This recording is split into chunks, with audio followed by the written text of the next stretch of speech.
Welcome to a very special daily puzzle. Today is April 1st, so happy April Fool's Day to those who celebrate. And on the menu today, we have prepared something very special for you. Today, what you need to do is to find the one move for white which is not checkmate in one. So the total opposite of what we're usually trying to do.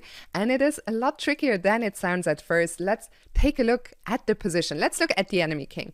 The enemy king is on e4 and has no squares. Our pawns cover f5 and d5. They also cover d4 and f4 and d3 and f3.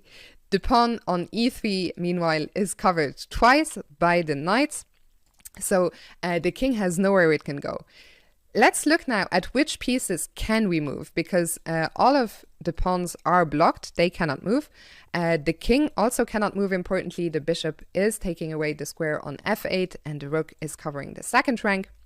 So the pieces that can move are the knight on d1, the knight on f1, the bishop on a8, as well as the rook on g6. So let's start with the knights. They only have two squares they can move to, and both of these are checkmate. Knight c3 is a mate. Knight g3 is also a mate. So let's move on to the bishop in the corner. If that takes the rook, that is also a checkmate, which leaves us only with the rook on g6.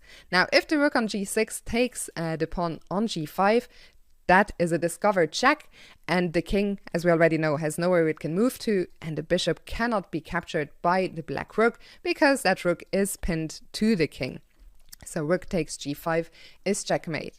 And that leaves us wondering, well, if the rook moves back to g7, that is also checkmate. Right now the bishop is not even under attack anymore. And that leaves us only with rook moves along the 6th rank.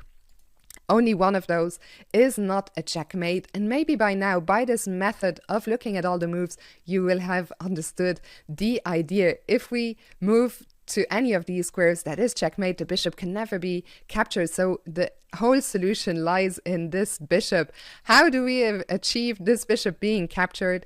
We achieve it by playing rook c6. That is the solution to today's puzzle. And what's the difference here?